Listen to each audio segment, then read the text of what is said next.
காதலிச்சு யாரெல்லாம் பார்த்தீங்க இப்போ? காதலியாண்ணா?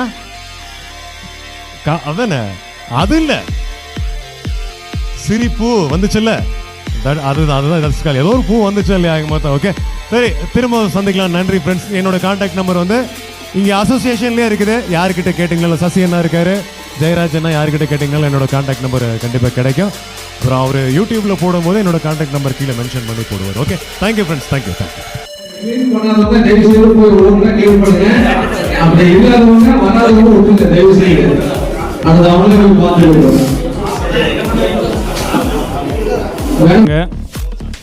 இந்த நேரத்தில் நான் அவங்களுக்கு ஒரு வேண்டுகோள் விடுறேன். என்னன்னா, இப்போ இந்த இன்சூரன்ஸ் போட்டுக்கிட்டு இருக்கோம், அது போக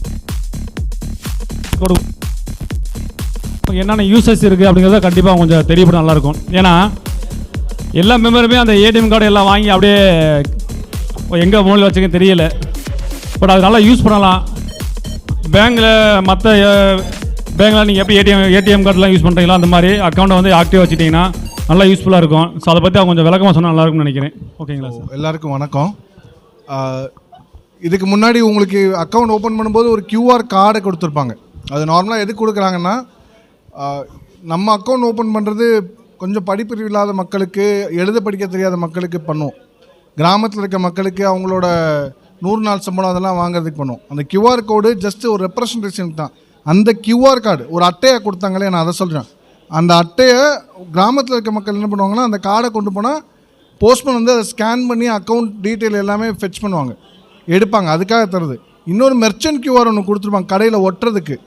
அதை வச்சு நீங்கள் டிரான்சாக்ஷன் எப்படி கூகுள் பே, ஃபோன்பேலாம் இருக்கோ அதே மாதிரி அதில் எல்லா டிரான்சாக்ஷனும் பண்ணலாம். உங்கள் ஃபோன்லேயே அந்த மெர்ச்சன்ட் கியூஆர் ஆப் டவுன்லோட் பண்ணி வச்சுக்கிட்டிங்கன்னா அதிலே எல்லா வரவு செலவும் பார்க்கலாம். மற்ற கியூஆர்லாம் என்ன ஆகும்னா, செட்டில்மெண்ட் பண்ணி அடுத்த நாள் தான் பணம் வரும். நம்ம அது பணம் போட்டவுடனே உடனே அக்கௌண்ட்டில் வந்துடும். ஸோ அது நம்ம வேறு பேங்க் அனுப்பலாம். போஸ்ட் ஆஃபீஸ் போனால் அதை வித்ட்ரா பண்ணலாம். அதில் ஏதாவது சந்தேகம் இருக்கா? அதாவது போஸ்ட் ஆஃபீஸ்லேருந்து எல்லாருக்குமே மெர்ச்சன்ட் கியூஆர் கொடுத்துருப்பாங்க. அந்த மெர்ச்சன்ட் கியூஆர் நீங்கள் உங்களோட கடையிலையோ இல்லை நீங்கள் பர்சனலாக உங்களோட ஃபோன்லேயே யூஸ் பண்ணிக்கலாம். அதை ஃபோனில் கியூஆர் இருக்கிறதையும் யூஸ் பண்ணிவிட்டு நீங்கள் வழக்கமாக பண்ணுற டிரான்சாக்ஷன்லாம் வேறு ஆப், இப்போ கூகுள் பே, ஃபோன்பேலாம் யூஸ் பண்ணுறோம் இல்லையா, அதுக்கு பதிலாக இந்த ஆப்பை யூஸ் பண்ணலாம். இது கவர்மெண்ட்டோட ஒரு நம்பகமான ஒரு கியூஆர். ஸோ அதை யூஸ் பண்ணலாம். கூடிய சீக்கிரம் சவுண்ட் பாக்ஸுமே இதுக்கு வரும். ஸோ அப்போ யார் யார் இதை ஆக்டிவாக யூஸ் பண்ணுறாங்களோ அதுக்கு மட்டும் நம்ம சவுண்ட் பாக்ஸ் கொடுப்போம். மெர்ச்சன்ட் கியூஆர் ஒன்று கொடுத்துருப்பாங்க. இல்லாதுன்னா நீங்கள் இங்கே போஸ்ட் ஆஃபீஸ், இங்கே ஹெட் போஸ்ட் ஆஃபீஸ் இருக்கு இல்லையா, அங்கே இருக்குது. இல்லை போஸ்ட்மேன் யார்கிட்ட சொன்னாலுமே அந்த மெர்ச்சன்ட் கியூஆர் திரும்ப பண்ணுவாங்க.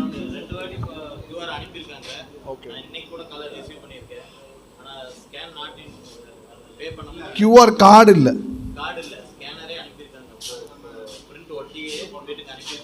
ஓகே, யாருக்கு அப்படி வீட்டுக்கு அனுப்பலையே சார்?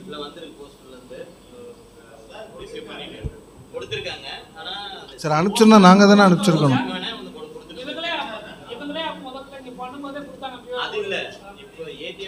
நீங்கள் அதை எனக்கு காமிங்க சார், காமிங்க, நான் பார்க்குறேன். அந்த மாதிரி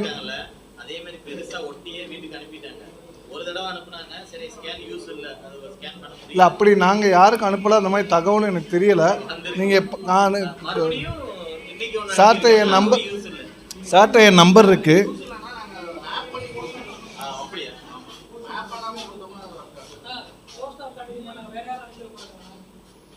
நாங்கள் யாரும் அனுப்பல சார்.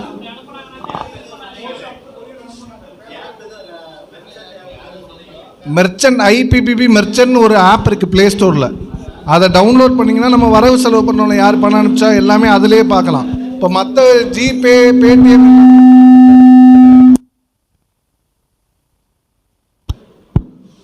பேடிஎம்லாம் என்னென்னா நம்ம பணம் போட்டு அடுத்த நாள் தான் வரும். அதுக்கு ஒரு சார்ஜும் உண்டு. நார்மலாக நீங்கள் யூஸ் பண்ணுறவங்களுக்கு தெரியும். இந்த ஐபி மெர்ச்சன்ட் கியூஆரில் எந்த சார்ஜும் கிடையாது. நார்மல் எஸ்எம்எஸ் சார்ஜ் மட்டும்தான். நீங்கள் அதை கம்ப்ளீட்டாக யூஸ் பண்ணலாம். இது கவர்மெண்ட் போஸ்ட் ஆஃபீஸ்லேருந்து தர்றது. அதை கம்ப்ளீட்டாக யூஸ் பண்ணலாம். அப்போல்லாம் எந்த லிமிட்டும் இல்லை சார். ஸோ நீங்கள் வந்து அதாவது கரண்ட் அக்கௌண்ட் வச்சுருக்கீங்க, உங்கள் பேரில் இருக்கீங்கன்னா மட்டும் அதை வாங்கிக்க முடியும். பக்கத்தில் இருக்க போஸ்ட் ஆஃபீஸ் போனாலே அந்த மெர்ச்சன்ட் கியூஆரை வாங்கிக்க முடியும். ரெண்டாவது, இந்த இன்சூரன்ஸ் நம்ம எல்லாருமே இந்த இன்சூரன்ஸ் போட்டிருப்போம். அதில் உங்களுக்கு என்னென்ன கவரேஜ் வரும்ன்றது சொல்லியிருப்பாங்க. இருந்தாலும் நான் இன்னொரு முறை சொல்கிறேன், 10 லட்ச ரூபா death coverage or disability coverage, 1 lakh hospitalisation coverage. இதுக்கு முன்னாடி 2 பாலிசி போட்டிருக்காங்க. இப்போ ரிலையன்ஸ் போட்டிருக்கோம், இதுக்கு முன்னாடி ஆதித்யா பிர்லா போட்டோம். 2 30,000 ரூபா வரைக்கும் அவுட் பேஷண்ட் ட்ரீட்மெண்ட். வெளிநோயாளிகள் சிகிச்சைனா பொதுவாக ஹாஸ்பிட்டலேஷன் விபத்து காப்பீடு எப்படின்னா 24 மணி நேரத்துக்கு மேலே ஹாஸ்பிட்டலில் இருந்தால் தான் கவர் ஆகும். அது இன்பேஷண்ட் உள்நோயாளிகள் சிகிச்சைக்கு வரும். ஆதித்யா பிர்லாலையும் ரிலையன்ஸ்லையும் 30,000 ரூபா வரைக்கும் வெளிநோயாளிகள் சிகிச்சைக்கும் தராங்க. ஆதித்யா பிர்லாக்கு உள்நோயாளிகளுக்கு 60,000 ரூபா சிகிச்சை செலவு, ரிலையன்ஸில் 1 லட்ச ரூபா வரைக்கும் சிகிச்சை செலவு தராங்க. இது எல்லாமே இதில் கவர் ஆகும். இது சம்மந்தமாக ஏதாவது சந்தேகம் இருக்கா? ஆமாம், 30,000 வரைக்கும் பண்ணலாம்.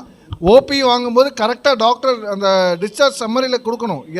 விபத்தின் மூலமாக தான் இவருக்கு இந்த சிகிச்சை தேவைப்பட்டுச்சுன்றதை கரெக்டாக கொடுக்கணும். அப்போ தான் இன்சூரன்ஸ் கம்பெனி அந்த கிளைம் இது பண்ண முடியும், ப்ராசஸ் பண்ண முடியும். கொடுக்கலாம் சார். டாக்டர்கிட்ட கரெக்டாக விபத்துன்னு சொல்லி சர்டிஃபிகேட் வாங்கி கொடுங்க சார். நீங்கள் போட்டிருக்க பாலிசியில் வெளிநோயாளி இருக்கான்னு பார்த்துக்கோங்க. ஓகே. ரெண்டாவது, போஸ்ட் ஆஃபீஸ்லேயே நம்ம டேர்ம் இன்சூரன்ஸ் பண்ணுறோம், ஹெல்த் இன்சூரன்ஸ் எல்லாமே பண்ணுறோம். அதுக்கு யாருக்காவது ஹெல்த் இன்சூரன்ஸ்னால் 24 மணி நேரத்துக்கு மேலே மருத்துவமனையில் ஏதோ ஒரு காரணத்தினால, விபத்தில் ஏதோ ஒரு காரணத்தினால இருக்கிற மாதிரி வந்துச்சுன்னா கூட அதை நம்ம கவர் பண்ணலாம். எல்லாருமே இந்த டேர்ம் இன்சூரன்ஸ் அப்படின்னா இறப்பு எதன் மூலமாக வந்தாலும் 2 லட்ச ரூபா வரைக்கும் PMJJBன்னு ஒரு இது இருக்குது, பிரதான் மந்திரி ஜீவன் ஜோதி பீமா யோஜனா. அதில் 2 லட்ச ரூபாய்க்கு கிளைம் பண்ணலாம். அதுவுமே நம்ம பண்ணுறோம். தேவைப்படுறவங்க அதுவுமே நம்மகிட்ட போட்டுக்கலாம். சரிங்களா? அது எதன் மூலமாக இறப்பு ஏற்பட்டாலும் 55 வயசு வரைக்கும் அது பண்ணலாம். வேறு ஏதாவது இந்த ஸ்கீம்ஸ் பற்றி உங்களுக்கு டவுட் இருந்தால் கேட்கலாம். Karthik, senior manager, India Post Payment Coimbatore branch. இவருக்கு பார்த்தீங்கன்னா சங்கத்தோட தலைவர் சால்வா போட்டிருக்கும்.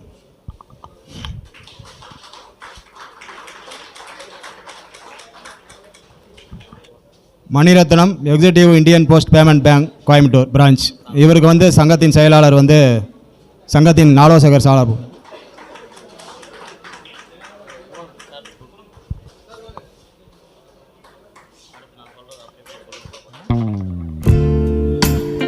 அப்படியே அந்த கடை பக்கம் யாராவது நம்ம மெம்பர்ஸ் இருந்தீங்கன்னா கொஞ்சம் சப்போர்ட் பண்ணிடுங்க. 5 வருஷமாகவே அவங்க நம்ம கடை சங்கத்துக்கு சப்போர்ட் பண்ணிட்டு இருக்காங்க. அமல் பீட்டர்,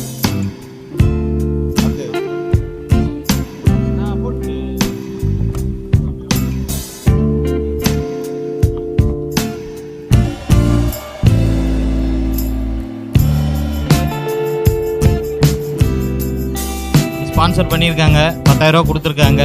நிறையாவே பண்ணிகிட்டு இருந்தவங்க இந்த வருஷம் கொஞ்சம் கம்மியாக தான் பண்ணியிருக்காங்க. காரணம் என்னென்னா, எல்லாருமே அந்த கடைக்கு நிறைய பேர் மெட்டீரியல் எடுத்துகிட்டு இருந்தவங்க எடுக்கலைன்னு சொல்லி கொஞ்சம் சங்கடப்பட்டாங்க.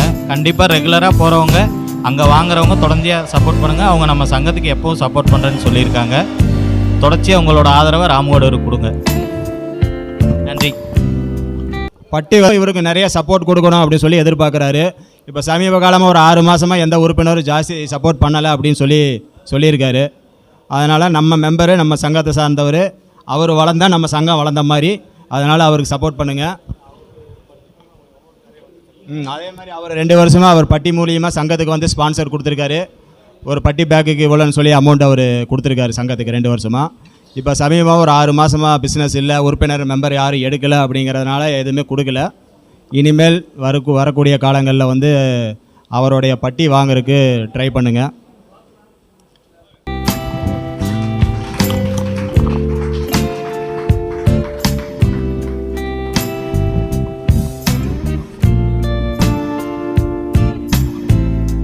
என்னமோ நம்ம ஒன்றுக்குள்ளே ஒன்றா இருக்கனால அது கொடுக்கணும்னு எங்களுக்கு தோணலை, என்னமோ தெரில. கண்டிப்பாக அதுக்காக நான் வருத்தத்தை தெரிவிச்சுக்கிறோம். ஏன் நம்ம கூட இருக்காரா, சரி இவருக்கு தனியாக கொடுக்கணுமா அப்படின்னு நம்மளுக்கு தோணலை. பட் இந்த தடவை தோணிருக்கு. ஏன்னா இவர்கிட்ட நம்ம மெம்பருக்கு எடுத்த பட்டி எடுக்கிறாங்க இல்லையா, ஒரு மூளை எடுத்தால் நம்ம சங்கத்துக்கு இவ்வளோ அமௌண்ட்டு அப்படிங்கிற மாதிரி அவர் கொடுத்துட்டு வந்தார். இது மூலியமாகவே நிறைய சங்கத்துக்கு நிறைய அமௌண்ட் நமக்கு சேமிப்பு கிடச்சிருக்குது. ஸோ அதனால் இந்த விட செஞ்சு ஆகணும்னு சொல்லி ஒரு எண்ணம் வந்துச்சு, அதனால் கொடுத்துருக்கோம். ஓகேங்களா? செயற்கை உறுப்பினர் மதுசூதன் அவர்களை மேடை அழைக்கிறோம். அவர்கள் நம்ம சங்கத்தின் சார்பாக இன்சூரன்ஸு அண்டு மெமோண்டோ எல்லாத்தையும் சங்கத்தின் தலைவர் அவர்கள் கொடுப்பார்.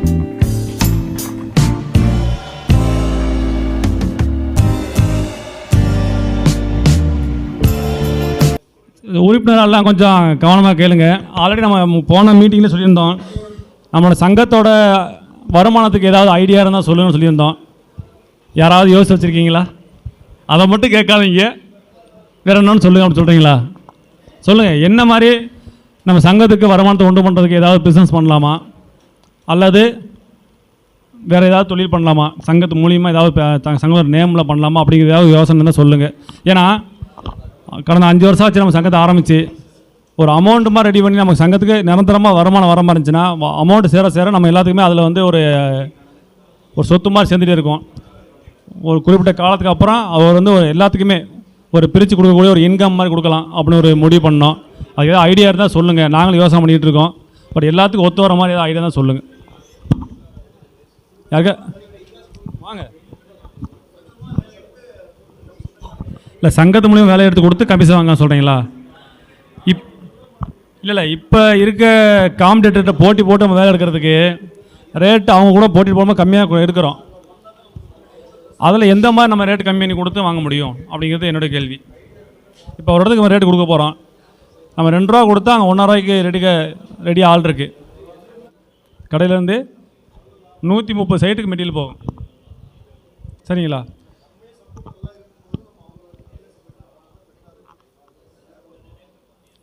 சரி, நம்ம காளிதாசன் இந்த மாதிரி சொல்கிறார் கடையை வைக்கலான்னு. இவர் பிரதீப் சொன்னார், காளிதாசன் சொல்கிறாரு, வேறு யார் சொல்கிறீங்க? சரி, கடையை வைக்கலாங்கன்னா கை தூக்குங்க. கடையை வைக்கலான்றாங்க, நம்மளே ஒரு டீலர் கடையை போட்டுடலான்றாங்க.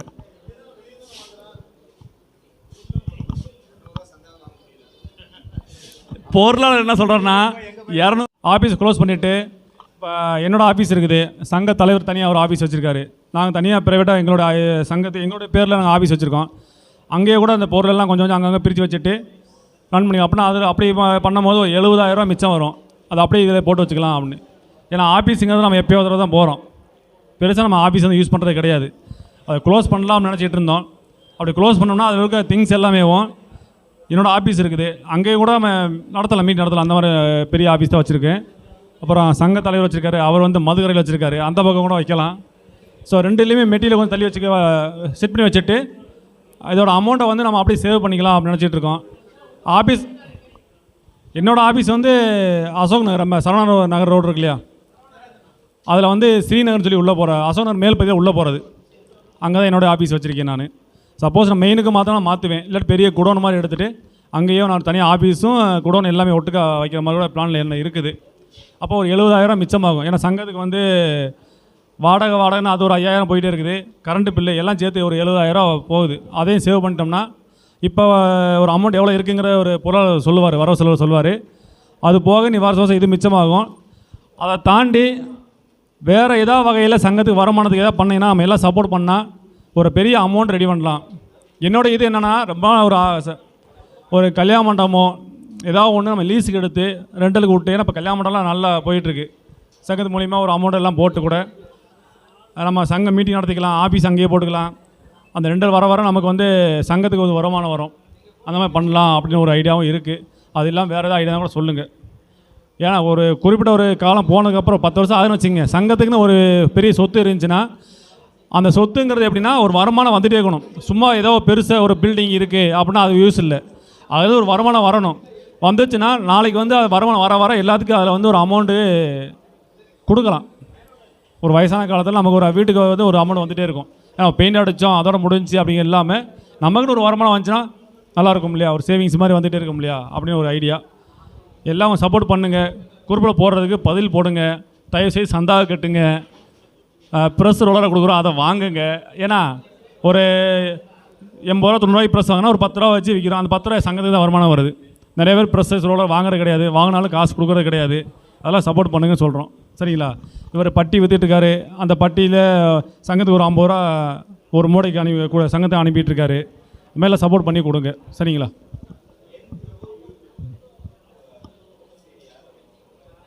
அண்ணா என் பிரபு எங்கே இருக்காரு? அண்ணா ஓபஸ் ஐடி QR கோடு வந்து இன்னும் ஸ்கேன் பண்ணலை. யூ பிரபு யார்? பண்ணிட்டீங்களா? சரிண்ணா வர சொல்லுங்க. வர சொல்லுங்க. யார்? 24 25 சங்கத்தோட ஆஃபீஸ் வாடகை வந்து 12 மாதம் 60,000 கொடுத்துருக்கு. சங்கத்தோட ஆஃபீஸ் கரண்ட் பில்லு 3484. அப்புறம் இந்த சங்கத்தோட கணக்கு வரவு நோட்டு அது வாங்குறது வந்து பார்த்திங்கன்னா 1370. சங்கத்தோட மொபைல் ரீசார்ஜ் பண்ணது 1470. அதே மாதிரி சங்க நிர்வாகிகள் வந்து பெயிண்ட் கம்பெனி மீட்டிங்கு, அந்த நிர்வாகிகள் மீட்டிங்கு அதுக்காக வந்து டீ ஸ்நாக்ஸ் செலவு வந்து பார்த்திங்கன்னா 1695. அதே மாதிரி சங்க மெம்பர்ஸ் வந்து நல்ல காரியம், அதே மாதிரி இறப்பு அதுக்கெல்லாம் வந்து நிர்வாகிகள் வந்து சங்கத்து மூலிமா மொய் செஞ்சுருக்குறோம். அதுக்கு வந்து பார்த்திங்கன்னா 43,000. அதே மாதிரி சங்கத்தில் புதுசாக சேர்ந்த உறுப்பினர்கள் வந்து இன்சூரன்ஸ் போட்டு கொடுத்துருக்கோம். அதுக்கு வந்து 4031. அப்புறம் நம்ம உறுப்பினர் நாதன் வந்து அவர் இறந்துட்டார். அதுக்காக சங்கத்திலிருந்து ஈமச்சடங்கு பண்ணுறதுக்காக அவங்க குடும்பத்துக்கு 10,000 கொடுத்துருக்கோம். அப்புறம் சங்கத்தில் புதுசாக சேர்ந்த உறுப்பினர்களுக்கு வந்து அடையாள அட்டை, rubber stamp, safety belt, helmet அதெல்லாம் வாங்கினது வந்து பார்த்திங்கன்னா 7308. அப்புறம் எல்லா மெம்பருக்குமே வந்து ஸ்டார் ஹெல்த் இன்சூரன்ஸ் போட்டிருக்கு. அதுக்கு வந்து பார்த்திங்கன்னா 37,600. இப்போ வந்து போஸ்ட் ஆஃபீஸ் இன்சூரன்ஸ் வந்து எல்லாத்துக்குமே ரெனிவல் பண்ணி கொடுத்துருக்கோம். அதுக்கு வந்து 52,710. மொத்த சங்கத்தோட செலவு வந்து பார்த்திங்கன்னா 2,22,368. சங்கத்தோட சந்தா வசூல் வந்து பார்த்திங்கன்னா 2,43,800. மீதி பாக்கி இருப்பு தொகை வந்து பார்த்திங்கன்னா 21,432. இதுதான் இந்த வருஷத்தோட பேலன்ஸு. சந்தா வந்தது அதே மாதிரி சந்தா வந்து கிட்டத்தட்ட ஒரு வருஷத்துக்கு மேலே நிறைய பேர் கொடுக்காம இருக்கீங்க. முத்துமாணிக்கம் இவங்க யாரும் வந்திருக்க மாட்டாங்க இல்லையா. 46 பிரேம்குமார், 42 ரவிக்குமார் கொடுத்துட்டாரா? ஓகே. 128 முத்துச்சாமி 4 மாதம் கொடுத்தாரா? ரசீது அதே மாதிரி ஏகே ரஷீத் அகமது ஒரு வருஷமாக கொடுக்கல. ஏகப்பட்ட நிர்வாகிகள் அவருக்கு ஃபோன் பண்ணியிருக்கிறோம், எந்த ஃபோனுமே அவர் எடுக்கலை. 51 வெங்கடேஷ் அவரும் ஒரு வருஷமாக நிர்வாகிகள் கால் பண்ணியிருக்காங்க, அவரும் சந்தா கொடுக்கல. ஓகே ஓகே இன்னைக்கு கொடுத்துருப்பாரு, என்ட்ரி போடல அது. அப்புறம் 30 அருண்குமார் அவர் வந்து ஒரு வருஷமாக சந்தா கொடுக்கல. ப்ரெஸ்ஸு இதே வந்து போன மீட்டிங் வந்து சங்கத்துக்கிட்ட இருந்து 5,000 ப்ரெஸ்ஸு வாங்கியிருக்காரு, இன்னும் கொடுக்கவே இல்லை. நானும் கிட்டத்தட்ட 12 மாதமாக அவருக்கு வாட்ஸ்அப்பில் மெசேஜ் போட்டிருக்கேன், ஒரு வருஷமாக கால் பண்ணி கூப்பிட்ருக்கேன். ஒரு மனுஷனாகவே அவர் மதிக்கலை, இது வரைக்கும் அவர் சந்தாவே கொடுக்கல. என்ன பண்ணலாம் நீங்களே சொல்லுங்கள். ஒரு ஃபோன் பண்ணி கூப்பிட்டா ரெஸ்பான்ஸ் பண்ண முடியலைங்க, அப்புறம்லாம் என்ன ஒரு கான்ட்ராக்டரு. வாங்க வாங்க வாங்க எங்கே போகிறதுங்க? ஏன்னா இதான் பொழப்பா எனக்கு, எல்லா வீட்டில் போய் வசூல் பண்ணுறது எனக்கு பொழப்பா என்னங்க? சந்தா கொடுக்கறது கூட ஒரு மாதம் 200 கொடுக்காத என்ன கான்ட்ராக்டரு? பேங்க் கந்து வெட்டியை விட கொடுமையாக இருக்குது. இதை நான் போய் ஒவ்வொரு வீட்டில் போய் நான் சந்தா வசூல் பண்ணுறது எனக்கு வேலையா? ஒரு வருஷமாக ஃபோன் அட்டன் பண்ண மாட்டேங்கிறாங்க. ஃபோன் அட்டன் பண்ணால் தானே அவர் கேட்பாருங்க. கிருஷ்ணமூர்த்தி எத்தனை அவர் வீட்டுக்கே போய் பார்த்துட்டு வந்தார், அவர் ஏரியாவுக்கு. அதாவது பணம் கொடுக்கறது கொடுக்காத அது பிரச்சனையே கிடையாது. ஒரு ஃபோன் பண்ணுறாங்க, இத்தனை நாள் ஃபோன் பண்ணுறாங்க, இத்தனை நாள் மெசேஜ் பண்ணுறாங்க, அதுக்கு ஒரு ரெஸ்பான்ஸ் கொடுக்கணுமில்ல. ஏன்னா ஒரு பொருளாளராக மதிக்க வேண்டாம், ஒரு மனுஷனாக மதித்தா போதுமில்ல. அதுதான் சொல்கிறேன் நான். ஃபோனே எடுக்க மாட்டேங்கிறாங்க, அப்புறம் எப்படி இப்போ அவங்ககிட்ட சந்தா வசூல் பண்ணுறது சொல்லுங்கள்? ஐடியா சொல்லுங்கள். சரி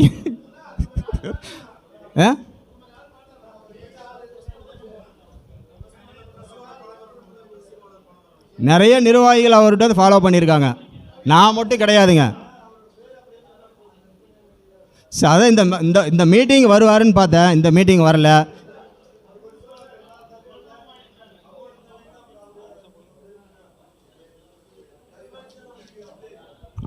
அண்ணா இந்த ப்ரெஸ்ஸு ரோலர் காசெல்லாம் வாங்கிடலாம் சரிங்களா. சந்தா இதுக்கு மேலே அவங்கள்ட்ட வாங்கி அவங்க சங்கத்தில் வந்து தொடர்பு வச்சு அவங்க நம்ம உழைக்க நாங்கள் ரெடியாக இல்லை. ஏன்னா இந்த சந்தா வச்சு வந்து சங்கத்தை நடத்தலை. இப்போ இது சந்தா கொடுக்கவே இல்லை, ஒரு வருஷமாக கொடுக்கல. இதில் ஏகே ரசீத் அகமது இருக்கார் இல்லையா, சங்கத்தில் முன்னாள் துணை செயலாளர். அவருடைய பையன் கல்யாணத்துக்கு போயிருந்தோம். 5000 சங்கத்துமே மொய் வச்சுருக்கோம். அவரும் இன்னும் 5000 தர வேண்டியிருக்கு. ஸ்டால் போட்டு அவர் வேலை வந்துருந்துச்சு, அந்த வேலை செஞ்சுருக்காரு.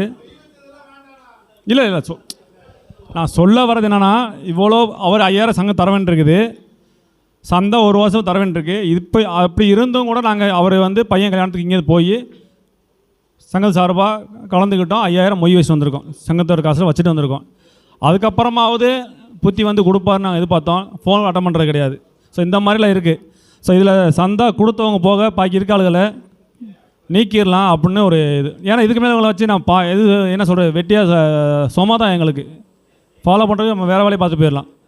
நீக்கணும்னு சொன்னால் ஓகே சொல்கிறாங்க, கை தூக்குங்க.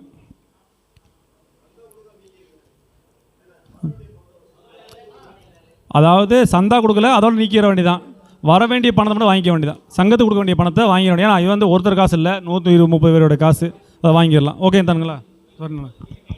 அப்புறம் சங்கத்தோட கூட்டங்களுக்கு வர்றதில்ல, அப்புறம் சங்கத்தோட மீட்டிங் வர்றதில்ல, நிர்வாகிகள் கால் பண்ணால் ஃபோன் எடுக்கிறதில்ல, அதே மாதிரி சந்தா கேட்டு நிர்வாகிகள் பண்ணால் ஃபோன் எடுக்கிறதில்ல, சந்தா தர முடியாது, வேணா வாங்கிப்பார் அப்படிங்கிறவங்க யாராவது இருந்தீங்கன்னா கை தூக்குங்க.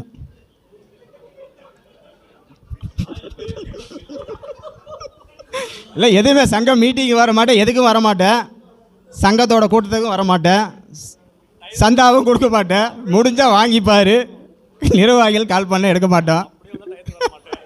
அந்த மாதிரி யாராவது இருந்தீங்கன்னா கை தூக்குங்க. இன்னொன்று, அப்படியே வந்தாலும் டயத்துக்கு வர மாட்டேன். 9 to 10 சொன்னால் நான் 12 மணி தான் வருவேன், இல்லை 1 மணி தான் வருவேன்னு சொல்கிறவங்களும் கை தூக்க சொல்லுங்கள். இந்த மாதிரி இருக்கிறவங்க சங்கத்தில் இருக்கிறதே வேஸ்ட்டு. அவங்களால சங்கத்துக்கு எந்த பெனிஃபிட்டும் கிடையாது, சங்கத்தினால அந்த உறுப்பினருக்கு எந்த பெனிஃபிட்டும் கிடையாது. அந்த மாதிரி எதாவது இருந்ததுன்னா மீட்டிங் முடிச்சு வெளியே கிளம்பிடுங்க. ஆல்ரெடி நம்ம காலையில் சாப்பாட்டுக்கு முன்னாடி சொன்னது தான். அவங்க பிர்லா ஓபோஸ் மூலிமா லீடு வாங்காமல் இருக்கோம். பிர்லா பட்டி அண்டு ஒயிட் சிமெண்ட் அவங்க அதான் இப்போ வந்து வாட்டர் ப்ரூஃப் பட்டி வேறு வந்துருக்குது. வாட்டர் ப்ரூஃபு மெட்டீரியல் வந்துருச்சு அவங்கள்ட்ட. அவங்க போய் பார்க்குற இடத்துல வந்து நிறையா பில்டிங்லாம் எடுக்கிறாங்க இல்லையா பட்டி ஒர்க்குக்கு, அங்கே போகிற வாட்டர் ப்ரூஃப் நிறையா வருது.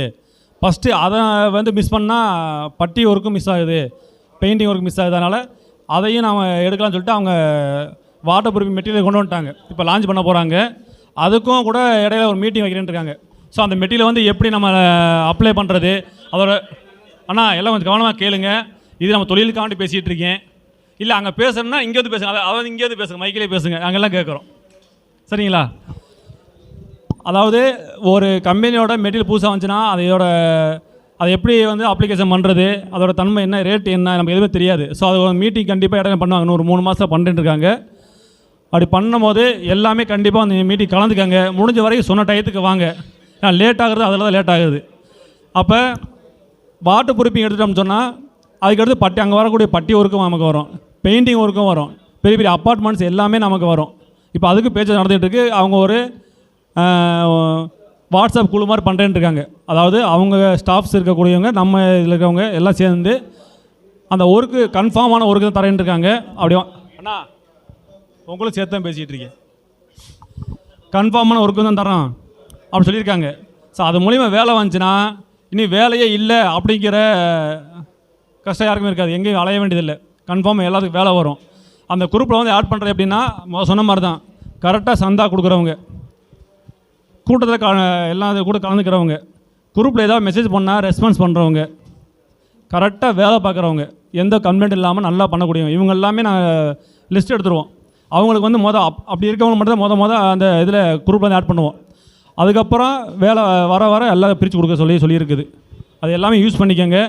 ஏன்னா இந்த ஆப்பர்ச்சுனிட்டி வந்து மேக்ஸிமம் எல்லாமே கொடுக்க மாட்டாங்க, அவங்க தரேன்ட்டு இருக்காங்க.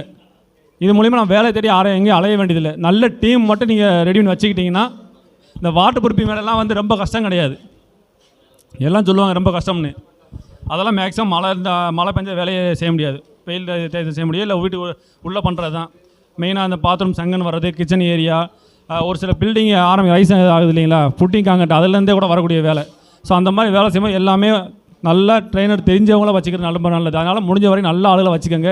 தண்ணி அடிக்கிற ஆளை வச்சுக்காதீங்க. தண்ணியை போட்டுட்டு இங்கே தண்ணி ஊற்ற மாட்டிச்சிட்டு இருப்பான்.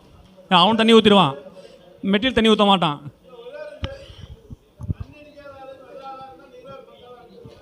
அப்படி தான் நான் இன்னும் என்னோட டீம் பெருசாக்கிடுவேன்ல. நான் ஏன் உங்களுக்கு கொடுக்கணும்? நீங்கள் கண்டுபிடிக்கணுங்க. இது என்னோட வேலை இல்லைல்ல. என்னோட டீம் எனக்கு வேலைக்கு வரணும், நான் பார்த்துக்கிறேன். நான் ஐடியா சொல்ல முடியும். மீன் வந்து பிடிக்க கற்று தான் கொடுக்க முடியும். பிடிச்சி கொடுக்குறதா ஓட்டை நான் பிடிச்சி கொடுக்க முடியாது இல்லையா? நீங்கள் தான் பிடிச்சிக்கணும். சரிங்களா? ஏன் தண்ணி அடிக்கலாம், சைட்டில் வேலை செய்ய அடிக்கக்கூடாது. வேலை செய்கிற சைட்டில் மெயினாக வேலை செய்ய தங்கியிருக்குமோ அடிக்கிற வெளியே எங்கே போய் அடிச்சு வந்து நீங்கள் படுத்துக்க அடிக்க தெரியாமல் இருக்கணும். இங்கே வர்றதே வேலைக்கு வர தண்ணி அடிக்கிறது தான் வர்றது. ஏன்னா டெய்லி காசுக்கு வருது. தண்ணியை போடலாம், அழகாக ஜாலியாக எங்கேயா படுத்துக்கலாம், ஒரு ஸ்டேர்கேஸ் கட்டில் படுத்துக்கலாம், ஏதாவது ஒரு லாஃப்ட் கட்டில் படுத்துக்கலாம். இப்படி நினச்சி தான் வர்றாங்க வேலைக்கு. அதெல்லாம் நீங்கள் பார்த்து ஆள் ரெடி பண்ணுங்க. சரியா? உதாரணத்துக்கு நான் ஒரு பழனிசாமியை கொஞ்சம் எந்திரிங்க. பழனிசாமி ஐயப்பன் கொஞ்சம் எந்திரிங்களே. இல்லை எதுக்கான்னு சொல்கிறேன், எந்திரிங்களே. இவர் விஜயகுமார், இவங்களாம் ஒட்டுக்க நாங்களாம் ஒட்டுக்க வேலை செஞ்சவங்க. 20 வருஷத்துக்கு முன்னாடி வேறு மேய்ச்சிட்டு ஒன்றா வேலை செஞ்சுட்டு இருந்தவங்க. ஒரு சைட்டை அடிச்சிட்டு இருப்போம், ஒரு சைட்டை அடிச்சிட்டு இருப்போம்னு வச்சுக்கோங்க. பெயிண்டிங் இருந்தாலும் சரி, ஃபுட் பாலிசிங் இருந்தாலும் சரி, செக்ஷன் டிசைன் இருந்தாலும் சரி, எதாக இருந்தாலும் நீங்கள் அனுப்பி கொடுங்க. நம்மளுடைய யூடியூப் சேனல் இருக்குது, நம்ம சங்கத்தோட யூடியூப் சேனல் இருக்குது. அதில் போனோம்னா நிறைய லைக்ஸ் வந்துச்சுன்னா அதில் மூலம் கூட வருமானம் வரும். நிறையா வியூவர்ஸ் வந்துச்சுன்னா வருமானம் வரும். அப்படி பண்ணலாம் அப்படின்னு ஒரு ஐடியா சொல்லியிருக்காரு. இது ஒரு நல்ல ஐடியா தான். எதாவது பார்க்கலாம், எதாவது லைக் பண்ணுறோம், ஷேர் பண்ணுறோம். நம்ம செய்யக்கூடிய வேலையை நம்ம வாட்ஸ்அப் சேனல் போனோம்னா, சாரி யூடியூப் சேனல் போனோம்னா நம்ம வருமானம் வரும் இல்லையா? நம்ம சங்கத்தோட நேம்லேயே போடுறோம். என்ன சொல்கிறீங்க? நல்ல ஐடியா கொடுக்குறீங்க. ரொம்ப நன்றி.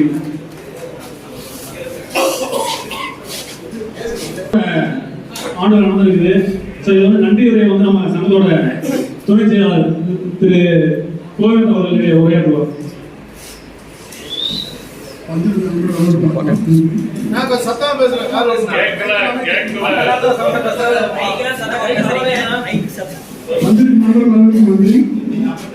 விட சில விஷயங்கள் விட்டு போயிருக்கோம், சில விஷயங்கள் நிறைய சொல்லியிருப்பாங்க. மனசுல குறைகள் தான் மறந்துருக்கேன். வெளியே ரொம்ப சந்தோஷமா போகலாம். இப்போ ஒரு விஷயத்துக்கு நன்றி சொல்றாங்க. நாதன் இறந்து போயிட்டாரு. அவர் ஒரு இறந்ததுக்கு ஒரு 500 ரூபா பணம் கொடுங்கன்னு சொன்னோம். சந்தா போடுறது இருக்கு வேகம் அதிகமான வேகத்தில் டக்கு 500 ரூபா ஊற்றுது, 10 ரூபா ஊற்றுது. மனசு திருப்தி அந்த அமௌண்ட் கொடுத்தாங்க. ஒரு 50,000 அமௌண்ட் கொடுக்கும்போது ஒரு 6,000 ரூபா பணம் பண்ண கால் பண்ணிட்டு இருந்தார். நாங்கள் வரலாம், அவங்களை பார்க்கலாம். அவங்க ரொம்ப கேஷ்ஃபுல்லாக இல்லை, நாங்கள் ஊரில் இருக்கோம், வரல, ஏதோ வேண்டாம் ஆளுன்னு சொல்லுவாங்க, மழை கொடுப்பாங்கன்னு சொல்லியிருந்தாங்க. நாங்கள் போகிறவங்க அவங்க ரொம்ப கேஷ்ஃபுல்லாக இருந்தாங்க. நம்ம போய் அந்த 50 ரூபா அமௌண்ட்டை கொடுத்தவங்க இவ்வளோ ஒரு அமௌண்ட் வருமானம் அவங்க எதிர்பார்க்க. அவங்க முகத்தில் ஒரு சந்தோஷம், அவங்க முகத்தில் ஒரு திருப்பூர். எங்கள் அம்மா கண்ணீர் விட்டு அழுதுட்டாங்க. ஆனால் ஒரு விஷயம் நம்ம புரிஞ்சுக்கணும். ஐயப்பன் சாவில் ஒரு பாடம், நாதன் சாவில் ஒரு பாடம். ஐயப்பன் சாவில் ஒரு குழந்தைங்க வாழ்ந்து கூட வழியில்லாம நாதன் வேலை செஞ்சு வீடு கட்டல, பணம் வேலை 2 பிள்ளைங்களா படிக்க வச்சுருக்காரு. அழியாத கல்வி செல்வத்தை கொடுத்துருக்காரு. அது ரொம்ப முக்கியம். நம்ம எவ்வளோ கஷ்டப்படணும் முக்கியம். பிள்ளைகளை படிக்க வச்சிருக்கோம். நம்ம இன்னைக்கு உழைக்கிற உழைப்பு வந்து பிள்ளைகளை ஃபீஸ் கட்டி சரியாக போயிடும். பெருசாக மிச்சம் பண்ண முடியாது. நல்லா படிக்க வச்சோம்னா அந்த பிள்ளைங்க அப்படின்னா காப்போம். அந்த 2 பிள்ளைங்க அந்த மாவை காப்பாற்றிருக்காங்க. நல்ல பாடத்தை கொடுக்குறவங்க கொடுத்துருக்காங்க. அதே மாதிரி இந்த வந்து திருமண விழாவுக்கு வர்றவங்க அதிகரிச்சிருக்கிறாங்க. நண்பர்கள் போனவங்க கூப்பிட்டா வரமாட்டாங்க. திருமண கூப்பிட்டா நிறைய பேர் வர்றாங்க. அப்புறம் உறுப்பினர் சந்தோஷப்படுவாங்க. அடுத்த மாதிரி சந்தோஷப்படுத்தி நம்ம சந்தோஷம், அந்த சந்தோஷம் நிறைய கொடுக்கணும். இன்னும் அதிகமாக வாங்க. அதே மாதிரி நம்ம குரூப்பில் வந்து பிறந்தநாள் வாழ்த்து, குழந்தைய பிறந்தநாள் போடுறோம். மிஞ்சி போனால் 15-20 வாழ்த்தா வருது. அது போல வர்றது 140 பேர் வாழ்த்து போட்டால் அந்த வாழ்த்தை பார்க்குறவங்க சந்தோஷம். வீட்டில் குழந்தைகளுக்கு போனால் அப்பாவுக்கு பிறந்தநாளா இத்தனை பேர் வாழ்த்தா பண்ணிட்டே இருப்பாங்க. அப்போ அவங்களுக்கு சந்தோஷம் கிடைக்கும். அந்த சந்தோஷம் அதிகமாக கொடுங்க. அவ்வளோ. நன்றி. திருக்கேதி சார் அவர்களுக்கு வந்து சீல்டு கணேசனா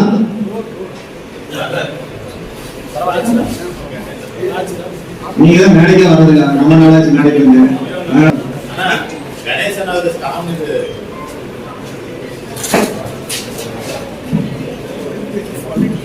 ஆக்சுவலாக எல்லாத்தையும் அவார்டு கொடுக்கணும் இல்லையா? எல்லாத்துக்கும் மாசம் அவார்டு தர முடியல. இது வந்து ஆரம்பிச்சு அவ்வளோதான். சங்க ஆரம்பிச்சப்ப சின்ன ஒரு மெமோட தான் கொடுக்கலாம்னு இருக்கேன். கொடுக்கலாம். நம்மளாம் இந்த பெயிண்டிங் சார் இந்தியா அவர் வாங்கி பார்த்துருக்கீங்க. யாரும் வாங்க மாட்டோம். யார் வீட்லையும் இருக்காரு. அது முதல்ல ஆரம்பிச்சு அவர் தான். அவர் ஸ்பான்சர் பண்ணாரு. அதை அப்படியே நம்ம தள்ளி முடியும். இந்த நிறைய பேர் இப்போ எப்படி வைக்கிறோம், எல்லாம் ஷோகேஸ்லையோ டிவி முன்னாடி எல்லாம் வைக்க முடியாது. நானும் வாங்கி காட்டுறது. அதை ஆரம்பிச்சது அவர் தான். அவருக்கு நன்றி சொல்லியிருக்கேன்.